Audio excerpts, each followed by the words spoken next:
Good afternoon and welcome. My name is Victor Muyakane. Thousands of Muslims across the country joined the rest of the world in marking the Eid-ul-Fitr ceremony amid messages of peace and tolerance. President Kenyatta has sent a message of goodwill to Muslim faithful, describing the festivities as a season of joy, peace and love. Now, we will, of course, bring you images from across the country of the Muslim faithful celebrating this great holiday. But in other news, fresh questions over the decision by the Independent Electoral and Boundaries Commission Chair Wafula Chebukati to send Chief Executive Ezra Chiloba on compulsory leave just hours after the Employment and Labour Relations Court allowed him back into office have emerged. Chebukati suspended Chiloba for a period of 3 months pending the completion of a comprehensive audit into IEBC's financial engagements relating to the recent elections. Yesterday, the embattled IEBC CEO Ezra Chiloba received a reprieve after the Employment and Labour Relations Court ruled that he be allowed to get back to work pending the hearing and determination of his application challenging his suspension from the electoral body IEBC. Justice Stephen Redido found that the IEBC chair, Wafula Chebukati, did not comply with the IEBC Act when sending Chiloba on a 6-month compulsory leave to pave way for investigations, faulting IEBC for failing to consider other contractual options before unfairly removing Chiloba from office. But just 6 hours after that directive, the IEBC was to release a statement to the effect that Chiloba was once again suspended for another 3 months pending a comprehensive audit of IEBC's operations during the elections of August 8th and October 26th. This latest development putting brakes on Chiloba's efforts to rejoin the Commission, even as questions over the relationship between the Commissioners and the Commission Secretariat abound.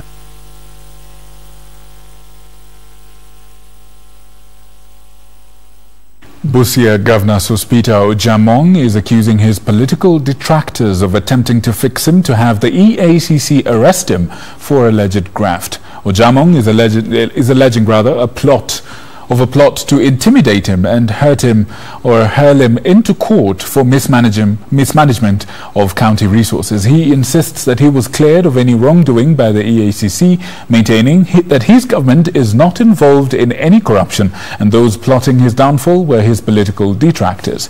He pledged to ensure efficiency and service delivery to residents.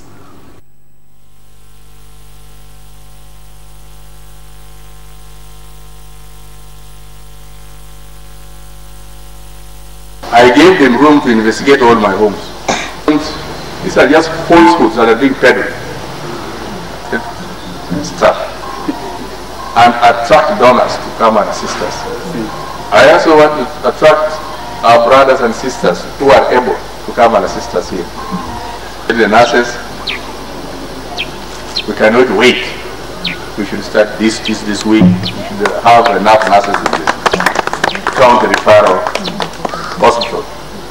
When it comes to the equipment, we are going to do our level best.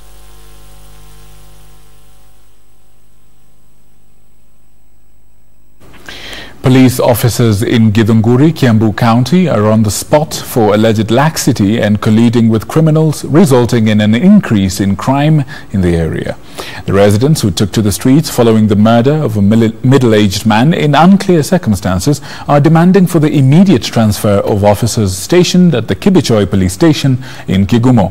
Separately, police in Chuka, Tharaka-Nithi County are investigating the alleged murder of a man whose body was found dumped in a thicket.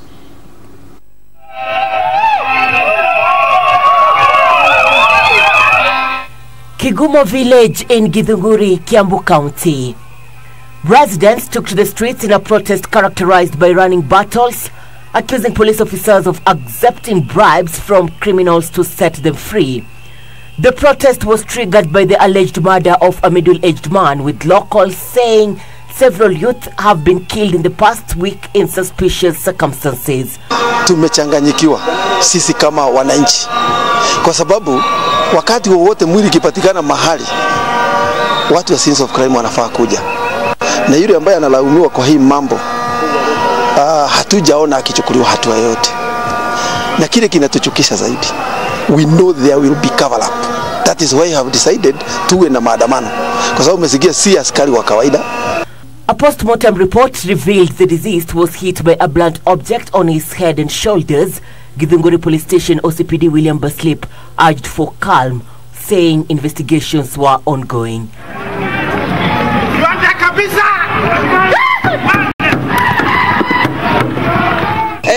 Hakuna haja kama huyo ametoka leave, alikuwa amepatiwa leave, amekuja kwa sababu ya hii kesi. Saa hizi imesemekana Kimani ni lazima motem nyingine. Tunaelewana? Sasa tumepanga mazishi ni kesho. Tafadhalini tunawaomba tupatiane time, tuchukue huu mwili, na OCPD yuko hapa na ametuhakikishia hakuna blockage yote itafanywa. Si tuko sawa? Hakuna kitu itafichwa, na ndio sababu tumeongea na baba Kimani, tunarudia na kutakuwa na escort ambaye mzee atatoa, tuende city mortuary ifanywe postmortem ya pili. Hakuna kitu itafichwa.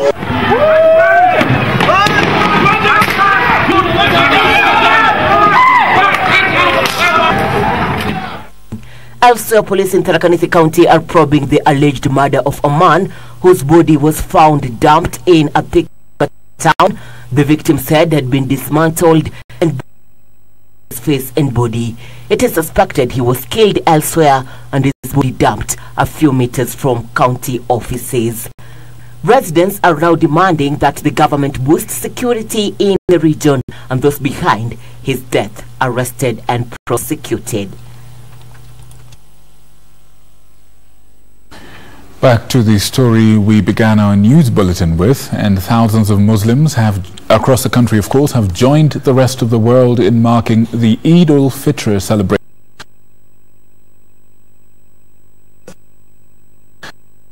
Has sent a message of goodwill to the Muslim faithful, describing the festivities as a season of peace, joy and love. Hundreds of Muslim faithful braved the cold weather in marking the end of the holy month of Ramadan at the Sir Ali grounds in Nairobi. The young, the old and not the so young coming together to celebrate Eid-ul-Fitr amid messages of peace. Yale tulikuwa tumeyafanya katika mwezi mtukufu wa Ramadhani, yale mema, yale zile sadaka zetu, swala zetu, Qur'ani yetu tunasoma, mazuri yetu, kusaidia kwetu watu, yasikome baada ya Ramadhan. Leader of majority in the National Assembly, Eden Duale, who was among the faithful, taking the chance to support the ongoing war on graft. Kila jamii iko na wale watu wabaya. Tunataka vile vitengo za serikali itafute wale ambaye wana hatia, wale wako na maovu. And you don't condemn and profile a community. Unajua kuna wale wanajiuliza kwa nini sisi Waislamu ama jamii ya Wasomali tumekuwa na biashara mingi. Tumekuwa na biashara mingi kwa vile sisi tunapitia bidii. Na hakuna biashara ya mtu mwingine sisi tumechukua. Tunaambiwa ati CBD tuko na mahoteli mingi. Tutakuwa na mahoteli, hata tutakuwa na hoteli mpaka karibu na State House. Watiwe adabu ya kutosha wale ambao wanafanya ufisadi, na mali waregeshe, sio kufunini peke yake. In Mombasa, Muslim faithful congregated at various open grounds to signify the end of the holy month of Ramadan. At the Ronald Ngala Primary School grounds, former Chief Kadhi Sheikh Kasim urged Muslims to pray for peace and unity among Kenyans of different religious backgrounds, even as he condemned the resurgence of criminal activities among the youth. Jitahidi watoto wetu na wasichana wetu, watoto wa kiume leo watakawapa malezi kama wasichana, sababu kwa yale ambayo tunayaona wakifanya na watoto wa kiume. Mombasa Governor Ali Hassan Joho, who was among those present during the celebrations, calling on political leaders to unite for the sake of national development. Tutatembea na tutaungana na Wakenya wengi ili kuuza sera ya umoja katika nchi yetu. The ongoing war on corruption finding support in Trans Nzoia, with Imam Hussein Omar of Kitale Jumia Mosque urging Muslims to serve as an example in the fight against corruption. In Bungoma, hundreds of Muslim faithful converged at the Jamia Mosque in the county to celebrate Eid-ul-Fitr. In Isiolo, needy families received foodstuff donation ahead of the festivities, courtesy of the county governor of Mombasa, Ali Hassan Joho. Jamii ya Somali ni watu kabila 11. Kwa hiyo kabila 11 wale maskini ambaye ni 40 ambaye tunaona kweli hawa wako na shida, wengine wako wajane, wengine hawana baba, wengine ni yatima, ndio hii chakula tunawapelekea. In Garissa, traders recorded a boom ahead of the festivities. Hundreds of Muslim faithful jamming the Souk Mugdi market to shop for clothes and foodstuffs for their loved ones. biashara ile leo ile siku ile mbele idi ile mbele nimekuwa zaidi. In Embu Water and Sanitation Company donated several bags of flour, sugar, cooking oil, among other food items to the Muslim community living in the region as part of Eid-ul-Fitr celebrations. In his goodwill message to Muslims, President Uhuru Kenyatta described the festivities as a season of joy, peace and love, urging the Muslim community to continue praying for the nation even as they break the fast. Eid-ul-Fitr is an important religious holiday celebrated by Muslims worldwide. It marks the end of Ramadan, the Islamic holy month of fasting, when Muslims avoid food and drinks from sunrise to sunset, and the beginning of Shawwal, which is the 10th month of the Islamic lunar calendar. Muslims across the world depend on the sighting of the new crescent moon, which was sighted Thursday to start the celebrations on Friday. This was the first time in decades that the moon was spotted across the country on the same day, uniting the Muslim faithful in the festivities. Muslims around the world celebrate Eid-ul-Fitr, the end of the holy month of Ramadan and the onset of festivities, amid calls to unite the country and end vices that derail development. Irene Mchuma Odim, Channel 1 in the county of Nairobi. Calls to draft legislation that will cushion senior citizens reverberated at the Langata Women's Prison during an event to mark the World Elders Abuse Awareness Day. Ruth Wanza of the Compassionate Hearts organization says that lack of definite laws on the rights of the elderly has seen most Kenyans suffer neglect during their sunset days.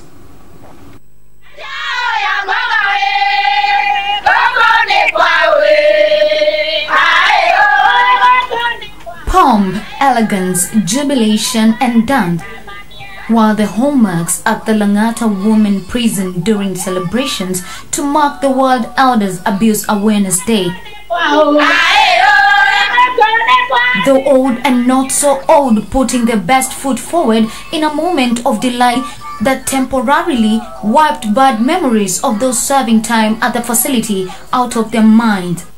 The celebrations, which was sponsored by Compassionate Hearts organization, saw elderly inmates receive personal effect as well as food items, those serving time at the facility getting the opportunity to appeal to the government to approve services in the correctional centers. They can come on board to help put the small things that the prisoners are requesting for to make their life worthwhile. Compassionate Hearts Director Ruth Wanza proposing the establishment of special rehabilitation centers for senior citizens serving time in the country's correctional facilities. We would be very glad if they did a home for them, home for the elderly in prisons, and they are treated in a better way.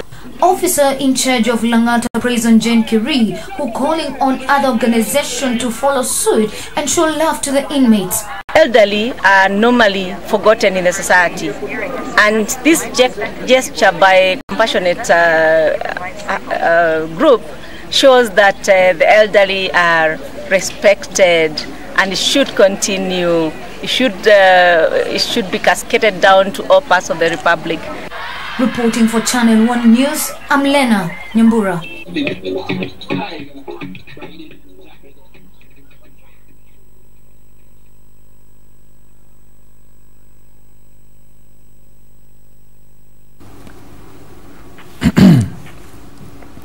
Wonderful images of inmates celebrating with what I understand to be the Odi dance. Right. The ongoing war on graft appears to have received a shot in the arm during this year's budget, with the government injecting enormous resources into its operations. A look into the allocations, however, reveals that allocations to the Ethics and Anti-Corruption Commission has been drastically slashed compared to last year, with the Directorate of Criminal Investigations taking a significant portion of monies set aside for this endeavor. Corruption has shaped public discourse in recent days as halls of protest continues to greet revelations of runaway graft in government departments. The outcry has evidently turned into a national call to action by government. The president undertaking to act tough to ostracize dishonest dealings out of his administration. We must, with a sense of great urgency, destroy and eliminate corruption in our country before it fully destroys us and the future of our children. This war must be fought and won by all of us, particularly that which comprises public service. On Thursday, the initiative got a budgetary boost as Treasury Cabinet Secretary Henry Rotich told the nation the government will continue to prioritize the war against corruption. In addition, Mr. Speaker, we are working very closely with the key investigative agents of government, including the ESCC, National Intelligence, and the Director of Criminal Investigation, to identify and seal any loopholes that corrupt individuals may be using within the IFMIS system.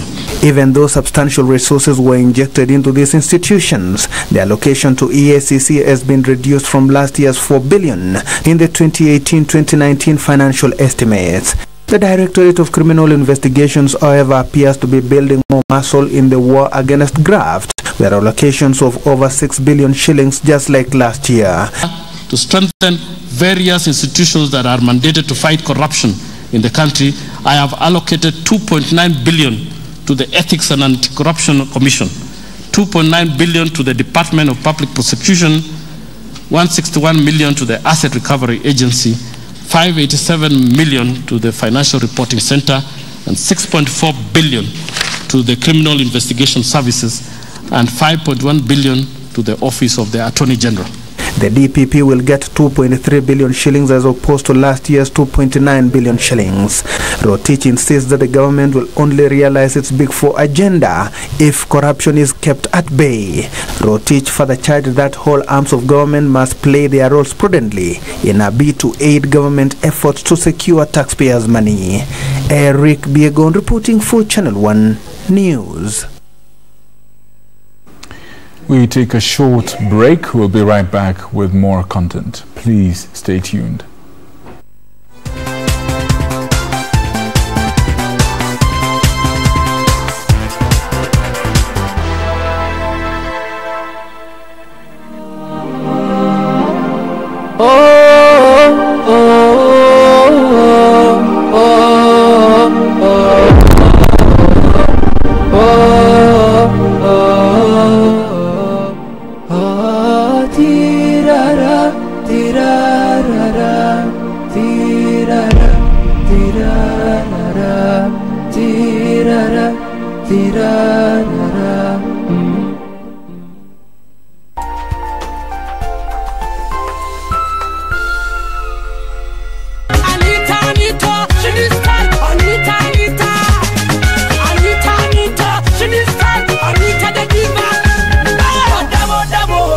Mzima Wanjoma Dongo Mirwa Koreko Bunda, ile show kubwa East Africa. Top Mashariki, just ring the alarm. I say ring it, ring it, ring it like so. Top Mashariki.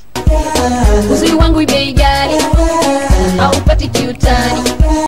Uzuri wangu nyumbani. Ananipa burudani. Wewe, unakuja hapo unaingia hapa ni kama kwako. Wewe ni watch huwezi jua. Mr. Njogona. I want you to finish this job by tonight. And if you cannot finish it, you can as well consider yourself as having lost your job. They killed my uncle Alex, and now they're after my mom. Wait. Have you killed her yet? Because her phone is not going through. I've got absolutely no idea who you're talking about. I'm wondering why you still breathe. Jaribu. Jaribu kumuguza ndio utajua mimi ni nani.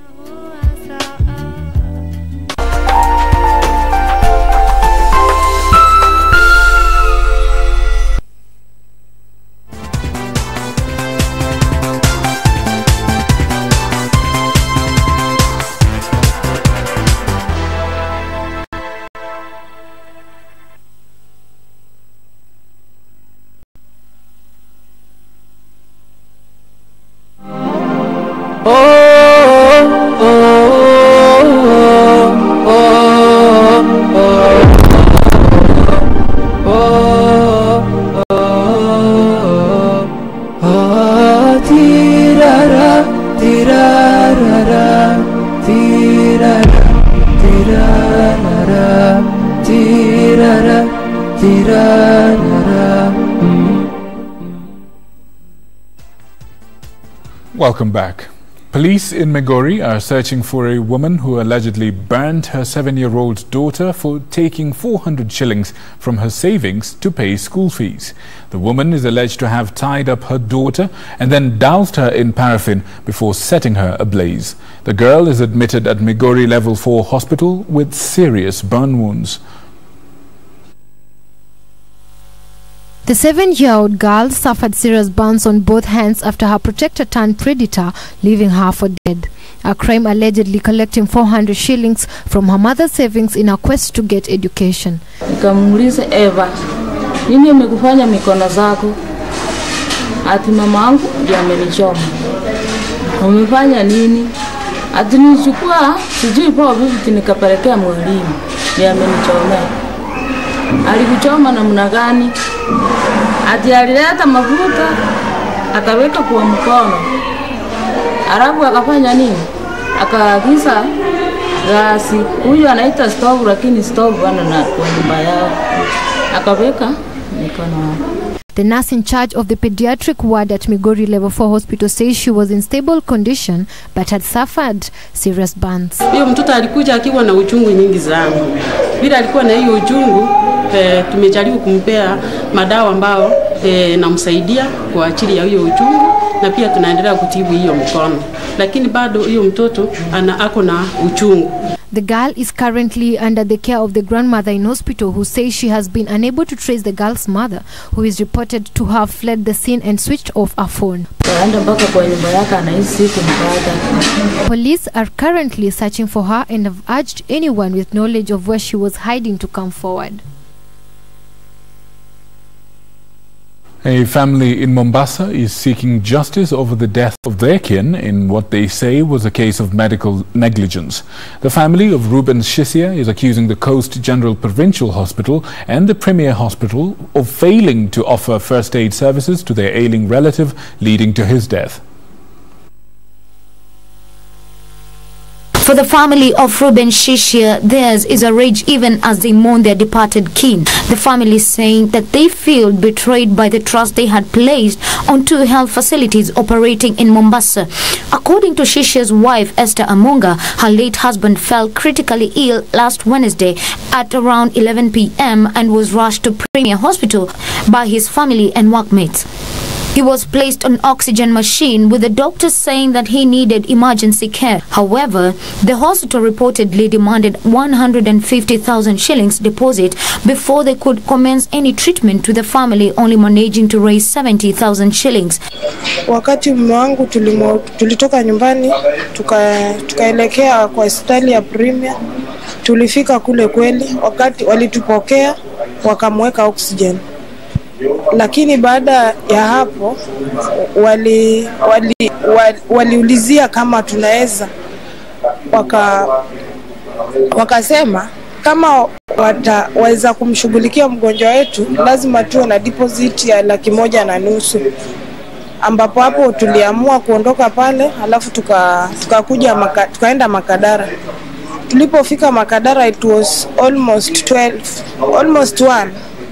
Tukakuja hapa kufika, ile oxygen ndio aliendelea tu kumwekea hakuna matibabu yote walimwekea kuanzia hapo hiyo saa 7 mpaka saa 5:30 alipoaga. Denied them treatment because they did not have the required amount of money and they had to seek help at the Coast General Hospital where her husband died after doctors took long to attend to him. Kwa kosa haki katika hospitali ya Coast General na Premier Hospital. Huyu bwana kama angeshughulikiwa kwa ile hali ya ufasaha nafikiri angepata kuokoa maisha yake. Lakini alivyoweza kutolewa kule nyumbani akaletwa pale hospitali Premier Hospital hapo Nyali. Kweli walikataa kumshughulikia ama kumhudumia kwa kwamba hakuwa na ile pesa ambayo walikuwa wanahitaji. The deceased brother Kevin Chimoi accusing the two hospitals of negligence and calling for a probe of the two health facilities. Tutahakikisha kuwa tayari ukweli imetendeka. Na tayari tunapata kuwa tayari kuna machinery huko na huko ambao wameanza kutumwa huko na huko. Waende kuzungumza na familia ili tayari wawe kwa compromise. Hatutakubali kitu kama hiyo. Genesis for Human Rights Commission Executive Director Julius Ogogo calling for punitive action against those concerned. Ameona kuwa tayari huko kuna ujuzi wa kutosha na tayari madaktari wanatoka kutoka huko. Huko unaona hawataki. Huko pia hawataki kufanya kazi. Sisi tunalekea kama wapi kama inchi. Ambao kama tayari watu ambao yani wako na ujuzi hawatakikani Kenya. Wanataka wenye ambao yani wako hapa ambao wanazembea kikazi ndio unaona kama kuna maafa kama hii. Ogogo supporting the deployment of Cuban doctors in the country's hospitals, saying the move will result on attitude change among Kenyan health professionals. Tharaka Nithi County Director of Procurement, Lawrence Mutembe, was grilled by EACC detectives following his arrest for allegedly soliciting a 50,000 shilling bribe from one of the youth leaders who sought a contract. The EACC detectives pounced on him after laying a trap following a complaint from a youth contractor who claimed that the man demanded a bribe so that he may offer him a tender. It was perhaps his 40th day after EACC officers zeroed in on him following several complaints that he was demanding bribes.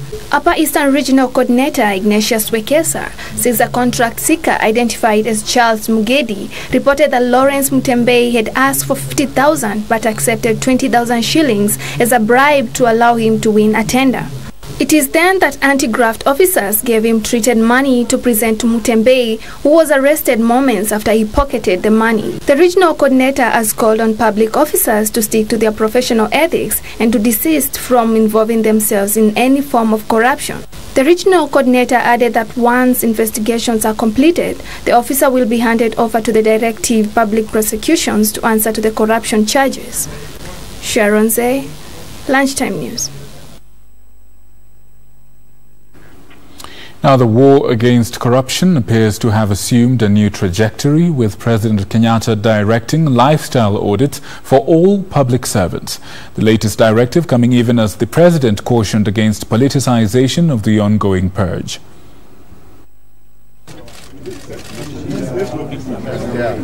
He kicked off the week by issuing an executive order for all government entities and public-owned institutions to publish full details of tenders and awards from the 1st of July 2018. According to President Kenyatta, the move would allow members of the public to scrutinize details of the items or services purchased, contract price, and the particulars of the suppliers, including owners, directors, and beneficial ownership for transparency. This is one of the war paths the government has taken to curb the runaway corruption in the country. And the government seems to have plenty in its war chest, with President Kenyatta now directing all public servants, including himself, to be subjected to lifestyle audits. Tutaanza sasa ile ambayo inaitwa lifestyle audit ya maofisa wote wa serikali. The move that will rope in all civil servants, according to the president, will expose those with ill-gotten wealth for scrutiny. Ndio wewe tunakuona, haya basi, hii nyumba, pesa, hii mshahara ndio hii ulinunua namna gani? Hii ulinunua namna gani? Hii gari ambayo unapeleka, na usijaribu kuweka kwa jina ya bibi yako au mtoto yako, tutajua ni yako, ulitoa wapi? The president said the war on graft will continue and no one will be allowed to politicize it.